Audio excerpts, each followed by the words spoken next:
Bonjour mesdames et messieurs, bienvenue à Hebdo 4, votre émission qui traite d'informations locales. Voici le contenu de cette édition du 9 décembre.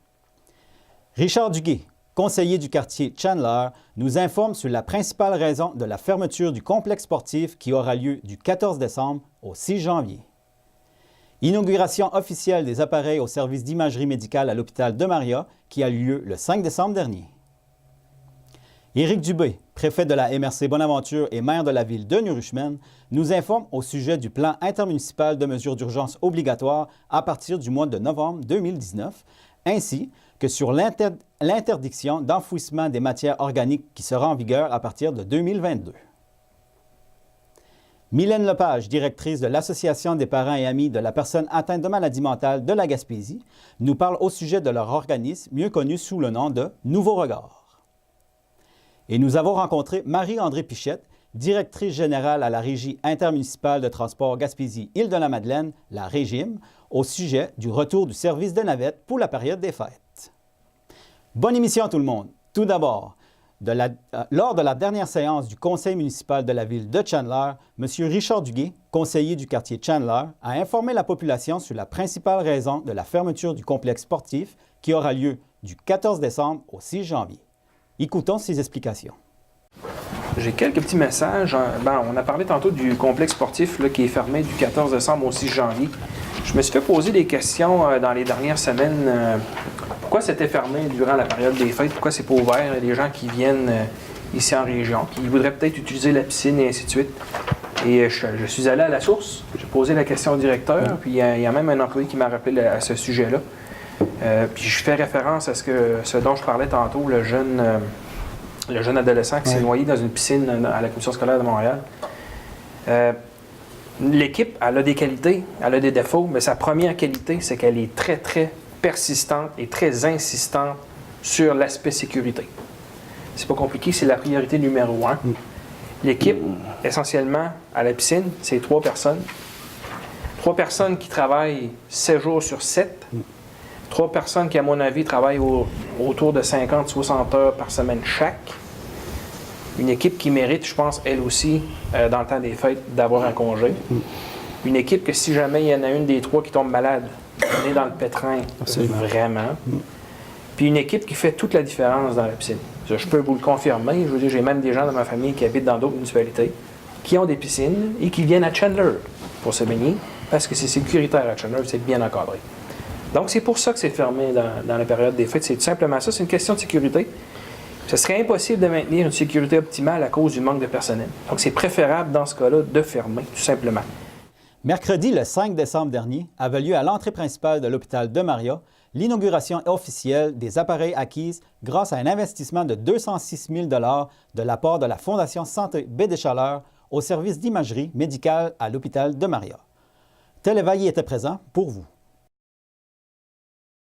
Considérant l'accroissement des cas de cancer au sein de la population et profitant du remplacement par l'établissement de l'appareil de mammographie devenu désuet, la Fondation s'était engagée en mars 2017 à financer l'ajout d'un modèle d'imagerie numérique tridimensionnelle, d'un appareil à biopsie mammaire par aspiration et d'un fauteuil d'examen spécialisé en radiologie à l'hôpital de Maria. Tout cela dans le but d'améliorer l'efficacité du dépistage du cancer du sein et considérant qu'un diagnostic précoce améliore le pronostic et donne plus de chance aux femmes atteintes de cancer de passer à travers la maladie. Le moyen, c'est la mobilisation. Et c'est ce qu'on fait bien ici dans notre milieu en Baie-des-Chaleurs, surtout lorsqu'on a une grande cause et un bon leader. Et ce leader a été M. Daniel Berthelot, associé chez Raymond Chabot Grant Thornton et commanditaire principal de l'édition 2017 du tournoi de golf de la Fondation. M. Berthelot avait lancé un vibrant appel aux entreprises, aux golfeurs et à l'ensemble de la population à soutenir le projet d'amélioration de dépistage du cancer du sein. Son appel a été certainement bien entendu, puisque plus de 168 000 $ ont été amassés. De grands dons y ont été annoncés et dignes de mention aujourd'hui. Entre autres, la contribution de Service Secours Baie-des-Chaleurs pour 75 000 $, La Fondation communautaire Gaspésie-les-Îles pour 20 775 $. Unipêche MDM de Passepébiac, 7 000 $ et Fabrication Delta, 6 000 $. Sans l'appui indéfectible et leur grande générosité, et sans l'extraordinaire capacité de mobilisation de notre petite communauté de 33 000 personnes, ce projet, comme bien d'autres, n'aurait pas pu être réalisé. Depuis quelques semaines, les appareils sont en fonction et des patientes ont déjà commencé à en bénéficier. Nous en sommes tous très fiers et aussi rassurés de savoir que les femmes que nous aimons peuvent compter sur des appareils à la fine pointe de la technologie et sur l'expertise d'une équipe de radiologie ici, dans notre milieu. Ça, c'est très important pour la Fondation Santé, ici, dans notre milieu. C'est ici qu'on veut soigner nos gens, en autant qu'on puisse le faire. Considérant qu'en Gaspésie, une femme sur 9 sera atteinte d'un cancer du sein au cours de sa vie, l'arrivée de cette nouvelle technologie de fine pointe dans notre région est une excellente nouvelle. Là, on a commencé à utiliser les nouveaux équipements. Nous, en radiologie, les radiologistes, on est vraiment très contents parce que on a la certitude que nos patients, maintenant, sont traités exactement comme s'ils étaient traités à Québec et sans ne plus avoir besoin de s'y rendre d'ailleurs, parce qu'avant, pour avoir ces traitements, c'est pas les traitements, c'est les procédures pour arriver au diagnostic, mais nos patientes avaient une option un peu plan B quand on le faisait ici, la biopsie pour les lésions suspectes de cancer du sein. Et maintenant, c'est le plan A, pareil comme s'ils avaient choisi d'aller faire le plan A à Québec. Elles n'ont plus besoin de se déplacer. Je pense que c'est extrêmement rassurant pour elles, parce qu'elles connaissent notre milieu, puis elles connaissent les gens qui vont faire ces procédures-là qui sont relativement simples, mais toujours une source d'anxiété pour elles. Voilà, après ça, pour l'équipe des chirurgiens, c'est le fun aussi parce que, même chose, ils savent quand ils parlent à leurs collègues des milieux universitaires, ils partent avec des examens similaires. Donc là, ils n'ont pas besoin de discuter des alternatives moins intéressantes. Raymond Chabot est extrêmement fier d'être associé depuis plusieurs années à la Fondation Santé. Vous savez, on supporte beaucoup de choses, beaucoup de causes, c'est-à-dire au bureau de New Richmond, mais celle de la Fondation Santé nous tient particulièrement à cœur depuis plusieurs années déjà.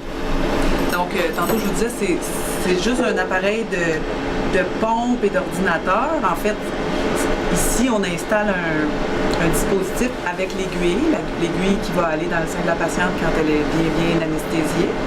La patiente est assise ici, puis là, on enlève tout ça, puis on connecte l'appareil ici. Puis l'appareil fait tout, là, c'est automatisé, donc ça va beaucoup plus vite. De l'autre côté, on a comme des schémas sur le contrôle informatique qui nous dit exactement où est le bout de l'aiguille dans le sein par rapport à la cible, à l'image qu'on veut aller rechercher. Alors on dit à la machine, prends une biopsie, tourne de bord, prends-en un deuxième, sors de là, on met un marqueur pour toujours bien savoir a posteriori où on a pris la biopsie, puis ça se termine comme ça. Donc, puis la pompe aspire des spécimens. Avant, il fallait prendre un spécimen, sortir l'aiguille, rentrer l'aiguille, prendre un autre spécimen. Maintenant, on le rentre une fois, la machine fait tout son travail, puis ensuite on la sort. Donc, ça simplifie de beaucoup, même si ça semble plus compliqué, ça simplifie de beaucoup le geste des technologues et du radiologiste. Nous avons profité du passage à notre studio d'Éric Dubé, préfet de la MRC Bonaventure et maire de la ville de New Richmond, pour lui poser quelques questions au sujet du plan intermunicipal de mesures d'urgence qui sera obligatoire pour toutes les municipalités à partir du mois de novembre 2019. Bonjour, M. Dubé. Bonjour.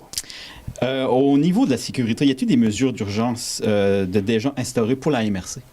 Bien, au niveau de la MRC, au niveau des mesures d'urgence, ça relève des municipalités. Nous, on doit s'assurer, parce qu'il y a une nouvelle réglementation qui est rentrée en place avec tout ce qui s'est passé comme catastrophe la dernière année au Québec. Le gouvernement oblige que chaque municipalité ait un plan de mesures d'urgence en règle pour le mois de novembre 2019. Fait que nous, au niveau de la MRC, on veut s'assurer que chaque municipalité en ait un. Fait qu'on travaille dans ce sens-là. On sait qu'au niveau des mesures d'urgence, la partie que la MRC a travaillé, c'est pour couvrir l'extérieur du territoire, ce qu'on appelle le territoire non organisé, le TNO, la partie en forêt, qui ne relève pas de chaque municipalité. Dans la dernière année, la MRC a reçu une subvention d'un petit peu plus de 100 000 qui a permis d'équiper 3 services incendie, lui de Passepébiac, lui de Bonaventure et lui de New Richmond, pour s'équiper de véhicules pour aller faire justement du sauvetage en forêt. Puis ça couvre l'ensemble des 13 municipalités. Le territoire a été partagé entre ces 3 casernes-là pour offrir le service. Fait que ça nous a permis de sécuriser tout l'arrière-pays. Puis pour ça, en plus, dans l'aide financière qu'on a reçue, on a mis beaucoup d'affichage. Les gens qui se promènent en forêt, vous allez voir, il y a des numéros de bornes où ce que les gens, quand il arrive une problématique, c'est plus facile, autant pour le service ambulancier que pour nos secours à nous, d'aller chercher quelqu'un. Parce que, malheureusement, c'est pas comme la 132 où tu as des affiches, puis c'est un réseau qui est connu. Dans les chemins forestiers, c'est un petit peu plus difficile de faire de la recherche. Ça fait que ça nous a permis de bien identifier l'ensemble du territoire de la MRC. OK. Puis admettons qu'il arriverait une catastrophe, mais comme d'une résidence de personnes âgées, mettons. Est-ce que la MRC est prêt? Bien, ça relève plus comme je dis, ça relève plus vraiment des mesures d'urgence d'une municipalité. Les municipalités qui ont des résidences comme personnes âgées, un exemple comme nous à New Richmond, on en a 3. Fait que c'est sûr qu'on a des protocoles dans notre plan de mesures d'urgence qui fait que s'il faut évacuer, que ce soit pour un incendie, c'est une chose. Ce qu'on pense plus souvent, c'est que s'il arrive la même catastrophe qui est arrivée aux îles de la Madeleine cette semaine, puis qu'on se retrouve pendant une couple de jours, pas d'électricité en plein hiver, bien, ça relève quand même des municipalités. Par notre préventionniste au niveau de la MRC, on peut soutenir les municipalités, autant dans l'élaboration de leur plan de mesures d'urgence que dans les procédures à mettre en place si on faut évacuer. Je sais qu'on le fait déjà au niveau des services incendies en cas de feu. Sauf que là, c'est tout ce que les municipalités auront à faire dans les prochains mois. C'est vraiment de déterminer comment est-ce qu'on organise justement en cas de sinistre. Les gens ont toujours le réflexe de penser inondation. On comprend qu'ici, ce n'est pas toutes les municipalités qui sont susceptibles d'être inondées, mais avec ce qu'on voit de plus en plus, c'est quoi qu'on fait, comment on réagit si on a une panne d'électricité pendant 3 jours en plein hiver ou ce qu'il fait une tempête. Comment est-ce qu'on organise nos centres d'hébergement, nos centres d'accueil. Fait que ça, on devra structurer ça puis s'assurer que l'ensemble de la population de la MRC est protégée dans ce sens-là. Quelles sont les prochaines étapes qui s'en viennent prochainement? Bien, dans l'élaboration des plans de mesures d'urgence, une étape qui va être très importante, c'est que chaque municipalité communique à ses citoyens qu'est-ce qu'il y a dans son plan de mesures d'urgence. S'assure qu'il soit fonctionnel et opérationnel et que si, admettons qu'il arrive une catastrophe, bien que les gens savent où se diriger, où s'orienter et à qui s'adresser. Parce qu'il faut comprendre, il y a une partie de notre population qui sont prêts à faire face à ça. T'sais, on comprend qu'il y a la majorité de nos résidents sont des poêles à bois. T'sais, demain matin, il y a 3 jours pas d'électricité. Mais il faut s'assurer que les personnes les plus vulnérables, nos personnes âgées, les personnes les plus démunies, de s'assurer qu'ils soient bien orientés vers où seront installés soit les centres d'hébergement, mais ça, c'est la responsabilité de chaque municipalité et les municipalités devront communiquer avec les citoyens pour lui dire, bien, regardez, s'il arrive une panne de courant, le point de rassemblement, c'est là. Venez-vous-en, on va vous accueillir là, on va être capable de vous héberger. Ça fait que ça, je pense que dans les prochains mois, quand les municipalités adopteront le nouveau plan de mesures d'urgence, plus raffiné, plus pointu, bien, je pense que ce sera une chose naturelle d'informer nos citoyens de cette démarche-là. Ça fait-tu un bout que vous travaillez là-dessus? Bien, je vous dirais que la nouvelle réglementation, ça fait à peu près 6 mois que le ministère a annoncé, l'ancien gouvernement avait dit, avec toutes les catastrophes, on comprend qu'aujourd'hui, au niveau de l'environnement, on voit de plus en plus des choses extrêmes. Fait qu'on doit se préparer à ça. On réalise qu'on est de plus en plus dépendant autant au niveau de l'électricité que des communications. On voit ce qui s'est passé aux îles de la Madeleine quand tu n'as plus d'électricité et tu n'as plus de service Internet, plus de téléphonie cellulaire. Ça peut mettre en péril une partie de la population. Fait qu'on doit s'assurer de répondre à ça. Nous, ça fait quelques mois qu'on a commencé à réfléchir comment est-ce qu'on allait s'assurer au niveau de la MRC que chaque municipalité ait son plan de mesures d'urgence, parce que ça reste au niveau de chaque municipalité à protéger ses citoyens. C'est la responsabilité de chaque municipalité. La MRC est là pour soutenir les municipalités, mais nous, on doit s'assurer, parce que c'est une obligation de la loi, du gouvernement au niveau de la sécurité civile, chaque municipalité doit avoir son plan de mesures d'urgence pour novembre 2019. À partir de 2022, l'enfouissement des matières organiques sera interdit. Nous avons aussi profité de l'occasion pour demander à M. Dubé de nous informer sur ce sujet. Les deux MRC, Bonaventure et Avignon, ont eu une rencontre à la fin du mois d'octobre, justement, pour qu'on fasse le débat de savoir comment est-ce qu'on allait répondre à l'obligation du gouvernement, ou est-ce qu'à partir de 2022, on n'a plus le droit d'enfouir de matières putricides. Ça veut dire qu'on doit se diriger vers le compostage. Ce qui a été convenu dans l'ensemble des municipalités des deux MRC, c'est qu'on mette en place une régie intermunicipale pour s'occuper de ce dossier-là.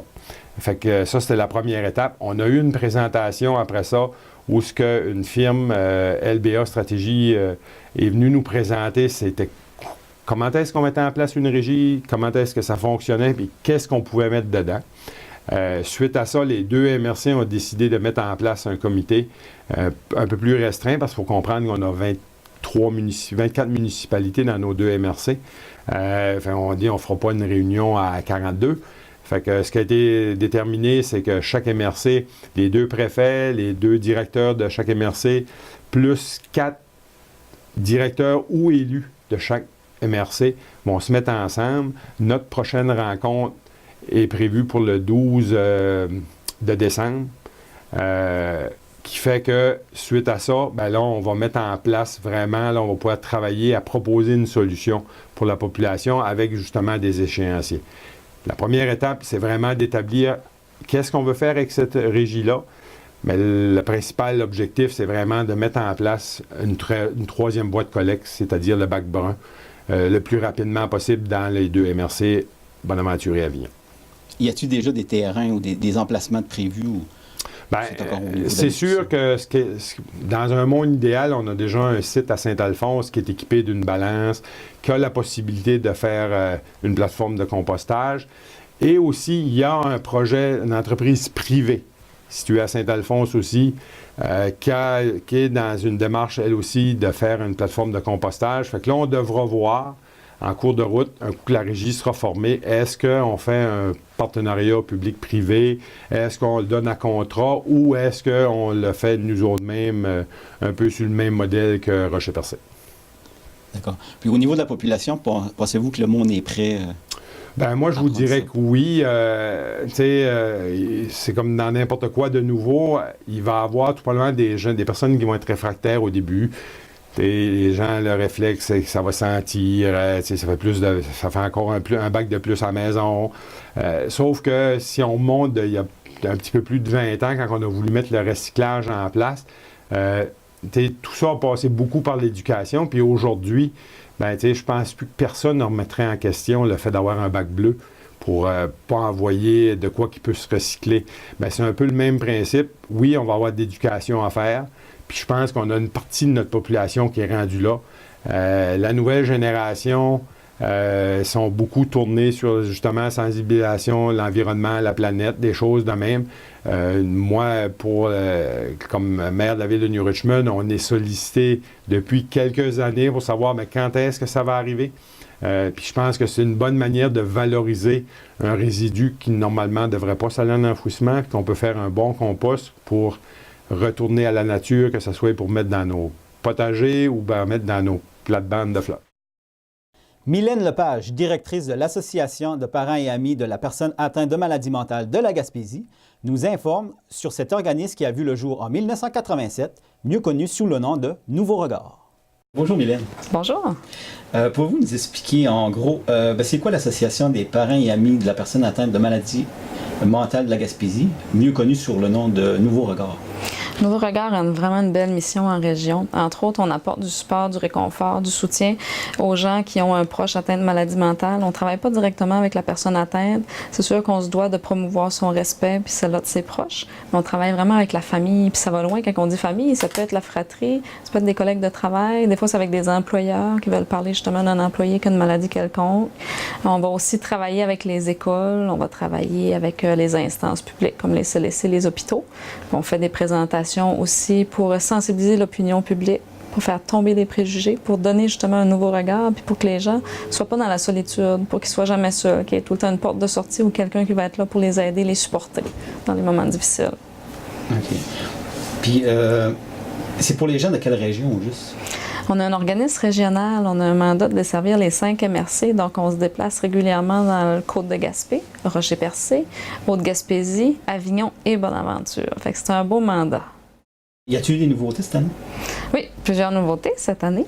Entre autres, on a eu un beau petit contrat avec les équipes de gestion de la Sûreté du Québec. Fait qu'on va faire de la formation avec eux, puis on leur donner une base aussi dans les qu'est-ce qu'est la base des maladies mentales. Cette année, avec le réseau Avant de craquer, qui est notre réseau national, on a une belle campagne de sensibilisation qui s'appelle J'aide sans filtre. Donc, avec cela, ça nous a apporté, avant, on allait voir tous les secondaires 3 dans tous les polyvalentes des 5 MRC pour présenter un nouveau regard sur les préjugés. Maintenant, ce qu'on fait, on a ajouté les cégeps. Fait qu'on va au cégep à Gaspé et Carleton régulièrement pour leur donner du service, les aider, puis sensibiliser l'opinion publique des jeunes. On fait aussi les centres d'éducation aux adultes, les centres de formation professionnelle pour toucher et cibler les 18-25 ans. Parce que c'est quand même une bonne partie de la population. Puis ces gens-là, on doit agir rapidement au niveau des préjugés, surtout au niveau de l'information, de la sensibilisation face aux maladies mentales, parce que c'était pas un vocabulaire courant, eux, quand ils étaient enfants. Fait que là, on veut essayer d'apporter ça dans leur vocabulaire, puis aussi éviter qu'ils tombent dans la solitude puis qu'ils n'osent pas parler quand ils ont un ami à l'école qui a des difficultés ou des gens à la maison. Parce que c'est sûr que quand on a un proche qui est atteint de maladie mentale, ça apporte vraiment pour les gens, pour la famille, puis les gens qui vivent avec ces personnes-là, ça apporte un bon débalancement, puis c'est important de leur aider dans le lâcher-prise, dans la confiance, dans l'estime de soi, puis surtout dans la compréhension de la maladie de leurs proches. Puis ça va apporter des fois des petits conflits, par exemple familiaux, au niveau scolaire aussi. Fait que nous, dans le fond, on va rencontrer des fois des gens en groupe. On fait de l'intervention individuelle, on en fait familiale, mais on en fait aussi de groupe. Quand on voit une problématique quelconque dans une municipalité, par exemple, ou avec quelqu'un dans une école, on peut rencontrer un groupe de personnes afin de les sensibiliser. Puis des fois, moi, je dis d'éteindre les feux, d'expliquer un peu qu'est-ce qu'est la maladie mentale. Des fois, on va en cibler une plus que l'autre d'après le besoin. Pour être membre, l'adhésion est gratuite. Puis toute personne qui est concernée par la maladie mentale d'un proche ou simplement par la santé mentale peut demander d'être membre chez nous. Quand on est membre chez nous, ça donne accès à toutes nos activités. On a quand même un journal trimestriel, le porte-voix, qu'on envoie comme ça ici à tous nos membres 4 fois par année. On a beaucoup d'activités, des cafés-rencontres, des déjeuners-causeries, des conférenciers-conférencières qui vont venir offrir des activités. C'est tout le temps gratuit pour nos membres. Puis les gens qui ne sont pas membres peuvent quand même utiliser nos services. Puis c'est pas important que la personne, des fois l'intérêt, c'est un ami ou un membre de la famille pour devenir membre chez nous, qu'il soit diagnostiqué ou non, on donne le même support, l'aide puis les services aux familles. Dans les activités annuelles, on a des conférences, cafés-rencontres, groupes d'entraide, quelques déjeuners-causeries. Une fois par an, on a un souper avec un conférencier. De temps à autre, on va avoir le visionnement d'une vidéo d'un conférencier qui va venir ici ou un médecin, puis par la suite, on va avoir une période questions-réponses. On a beaucoup d'activités. On a du NAMSO aussi avec la méditation. Il va vraiment avec la demande des membres. À chaque année, on prend tous les membres, on les appelle tous un par un individuel, puis on leur demande quelle activité vous aimeriez avoir cette année, parce que l'organisme, l'association appartient de part et d'autre aux membres, fait que c'est important d'être à leur écoute pour commencer, puis leur demander quelle activité ils veulent avoir pendant l'année. Fait que c'est quand même, c'est pas redondant. On voit tout le temps des nouveautés s'ajouter d'après les demandes de chaque. Puis on a aussi une clientèle qui est assez large. On a des jeunes qui ont de 16, 17, 18 jusqu'aux personnes vraiment âgées, les aînés, où on a aussi des membres qui ont 85 à 90 ans. Fait que c'est de là aussi qu'il y a vraiment là, dans les activités beaucoup de choix. Y a-t-il beaucoup de demandes, y a-t-il beaucoup de besoins dans la région? Oui, bien, les besoins, nous, si on compare l'année dernière à cette année, on a eu une augmentation de plus de 110 interventions dans l'année. Puis on n'a pas encore terminé. Fait qu'on a vraiment vu une belle augmentation. Ça veut dire que nous, c'est une réussite. Ça veut pas dire qu'il y a plus de maladies mentales ou plus de besoins nécessairement. Ça veut simplement dire que les gens ils ont décidé de sortir de l'isolement. de faire tomber justement avec notre présentation un nouveau regard sur les préjugés. C'est ce qu'on dit aux gens, c'est de parler ouvertement, de ne pas avoir peur d'en parler, que c'est pas tabou. Quand on va chez le médecin pour une maladie physique, c'est pas gênant de le dire à ses proches, à ses pairs. Ça devrait être la même chose pour une maladie mentale. C'est juste qu'on ne soigne pas à la même endroit. Puis les gens qui auraient besoin de votre service, ils communiquent avec vous comment? Ils peuvent appeler à la ligne sans frais qui est le 1-888-503-6414. Pour le bureau à New Richmond, le 418-392-6414. Moi, j'invite les gens à communiquer aussi avec nous par Facebook, qui est très, très proactif. On répond là, pratiquement instantanément. Puis, on a aussi un site web, www.nouveauregard.qc.ca. Nous avons rencontré pour vous Marie-André Pichette, directrice générale depuis mars dernier à la Régie intermunicipale de transport Gaspésie-Île-de-la-Madeleine au sujet du service de navette de retour dans notre région pour la période des fêtes pour une deuxième année. La Régie intermunicipale de transport, c'est un organisme qui gère le transport collectif sur le territoire, donc sur les 6 MRC Gaspésie-les-Îles. On a en tout 15 trajets actifs à tous les jours qui font des allers-retours pour les citoyens, donc qui amènent les gens, principalement des travailleurs, des étudiants, des gens qui ont des besoins au niveau du système de santé ou tout autre besoin. Donc, la Régie est là pour offrir ce service-là à la population. Puis pour la population, il y a même possibilité de louer des autobus. Oui, on offre. Nos véhicules sont disponibles en dehors des heures de service habituelles. On a plusieurs partenariats dans l'année avec des événements ou avec des organismes qui ont des besoins de déplacement particuliers, entre autres, pour ne nommer que le Festival Musique du Bout du Monde, où on travaille en partenariat avec l'organisme pour offrir un service de navette durant le festival pour ramener les gens, puis limiter aussi les bouchons dans ce genre d'événement-là. Il y a d'autres déplacements qui sont possibles aussi. Fait que c'est des projets qu'on aime travailler avec des écoles de parascolaires. On travaille aussi des projets pour ce genre de clientèle-là. La Régie a sa place dans le développement de la mobilité sur le territoire. Et là, encore cette année, c'est le retour des navettes en direction de Campbellton pour prendre le train. Oui, le service de navette avec Via Rail cette année. C'est notre deuxième année. On a eu, une première année assez concluante pour le délai qu'on a eu pour annoncer le projet. C'était nouveau. C'était la première fois qu'on offrait ce service-là. La réponse a été positive. Puis cette année, on est content parce que les gens l'attendaient. On avait beaucoup de gens qui nous appelaient déjà septembre, octobre. Est-ce que ça va revenir? Je veux planifier mes déplacements. On a trouvé ça intéressant. C'est une offre complémentaire sur le territoire. Et c'est un besoin important de déplacer les gens dans les périodes, de pointe. Puis le service de navette amène les gens, dans le fond, de Gaspé vers le départ du train le soir à Campbellton et ramène aussi les gens à l'arrivée du train le matin vers Gaspé. Ce service-là va être offert entre le 19 décembre et le 5 janvier. Il y a plusieurs allers-retours possibles. On a déjà beaucoup de gens qui ont réservé. Les gens sont vraiment très contents de ce service-là. C'est vraiment dédié. Donc, on aide les gens à embarquer leur valise à bord. On les débarque au point, dans différents points d'arrêt jusqu'à Gaspé. C'est important aussi de mentionner que ce service-là est très simple à utiliser parce que c'est une unique réservation qui se fait auprès de Via Rail. Donc, on n'a pas une double réservation, une avec Via, une avec la Régie. C'est vraiment Via Rail qui s'occupe de la billettique totale. Il nous envoie les réservations. Donc, pour la personne, pour le client, il réserve un billet de train Montréal-Gaspé. Sur le billet, c'est indiqué qu'il y a une section du trajet de Campbellton à Gaspé qui se fait par autobus et qui est desservie par la Régie. Donc, je dirais que c'est la beauté du projet. C'est très facile pour les gens.